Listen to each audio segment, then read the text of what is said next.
جب میرے آقا مکہ المکرمہ کے اندر اپنے گھر سے خانہ کعبے کی طرف کو جایا کرتے تھے تو راستے میں ایک ایسی عورت کا مکان پڑتا تھا جو اپنے بڑھاپے کی عمر کو پہنچ چکی تھی، اور لوگوں نے اسے یہ بتایا سمجھایا کہ دیکھ ایک محمد نام کا مکے میں پیدا ہو چکا ہے، اور دیکھ جو اس کی بات سن لیتا ہے وہ اسی کا ہو جاتا ہے۔ ایک محمد نام کا خاندان بنو ہاشم کے اندر نبی ہونے کا دعویٰ کرتا ہے، اور جو اس کی بات سن لیتا ہے وہ اسی کا ہو جاتا ہے۔ خبردار تو اس کی بات نہ سنیو، اور دیکھ فلاں ٹائم پر تیرے گھر کے آگے ہو کے وہ گزرتا ہے۔ اب اس نے بوڑھی نے دیکھا تو تھا نہیں آقا کو، اب اس نے اپنا عمل کیا بنایا، اپنا معمول کیا بنایا کہ یہ روزانہ شام کو کوڑا جھاڑ پہنچ کے اکٹھا کر کے رکھتی، اور جب آقا کے گزرنے کا وقت ہوتا تو اوپر سے اپنی مکان کی دیوار سے یہ آقا کے اوپر کوڑا ڈال دی، آقا کے اوپر کوڑا ڈالتی، آقا جھاڑتے صاف کرتے، واپس گھر جا کے پھر دوبارہ خانہ کعبے میں جا کے طواف کرتے، اپنے اللہ کا نام لیتے۔ یہ عمل اس کا چلتا رہا۔ ایک دن گزرا، 2 دن گزرے، ہفتہ گزرا، مہینہ گزرا، سال گزری، یہ کام اس کا روز قلم بند ہوتا رہا۔ حالانکہ آج کسی کو ڈیوٹی پہ لگا دو کہ یہ کوڑا اٹھا کر فلاں کے اوپر ڈالنا تو وہ بھی ایک دن ناغا کر دے گا، لیکن اس نے ناغا نہیں، جبکہ عمر کے اس حصے میں تھی کہ بزرگی کی عالم تھا، عمر تقریباً 60-70 کے قریب تھی، بوڑھی ہو چکی تھی، لیکن اس نے وہ اپنا عمل نہیں چھوڑا۔ لیکن وہ منظر کشی ہے کہ باطل کے حق میں تلخی ہے، یہ ادھر سے تلخ رویہ اختیار کر رہی ہے، یہ ادھر سے آقا کو ستا رہی ہے۔ لیکن جب سال گزری، کچھ دن اور گزرے، ایک دن ایسا بھی گزرا کہ آقا گئے اور کوڑا آپ کے اوپر نہیں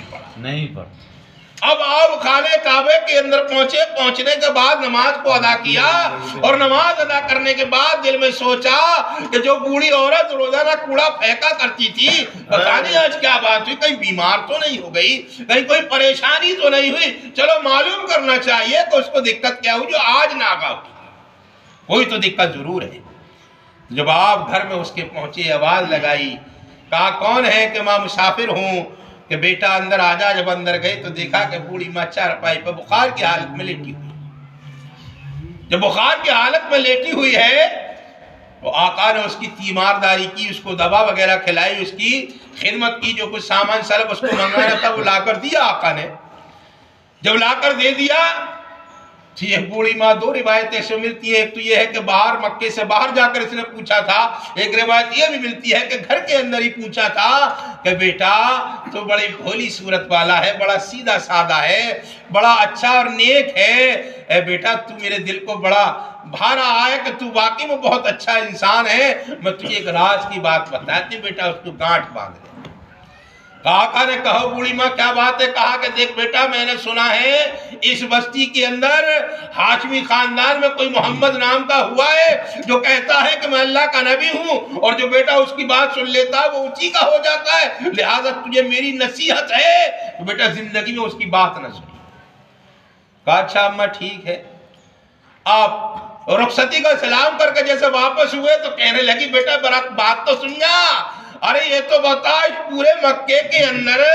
اتنے خاندان آباد ہیں، اتنے قبیلے آباد ہیں، خود میرے قبیلے کے لوگ بھی اس مکے میں ہیں، بڑے بڑے سردار اور سخی لوگ بھی اس میں ہیں، لیکن میں بیمار پڑی، مجھے دیکھنے کوئی مکے کا لوگ نہیں آئے، کوئی مکے کی عورتیں نہیں آئی، کوئی نہیں میری خدمت کے نہیں آیا، لیکن تو میری خدمت کے نہیں آیا۔ لیکن بیٹا مجھے یہ تو بتا میرے اس محسن کا نام کیا ہے، میرے اس خدمتگار کا نام کیا ہے؟ آقا نے کہا اماں میں کیا بتاؤں، جس کا ذکر تم کر رہی تھی، جس کا ذکر تم بتا رہی تھی، میں ہی وہ محمد۔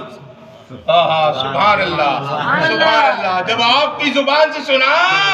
کہ میں ہی محمد ہوں، بڑھیا روتے ہوئے آنکھوں سے رونے لگی اور کہنے لگی بیٹا میری خطا کو معاف کر دیجیے۔ یہ لوگ جھوٹے اور مکار ہیں، یہ مکے کے لوگ بڑے دغاباز ہیں جو ایسی چاند سی صورت کے لیے، ایسے حسین و جمیل کے لیے، ایسے خلق عظیم کے پیکر کے لیے بہتان مانتے ہیں۔ بیٹا وہ جھوٹے، واقعی تو اللہ کا نبی ہے، تو واقعی اللہ کا رسول ہے۔ اشہد ان لا الہ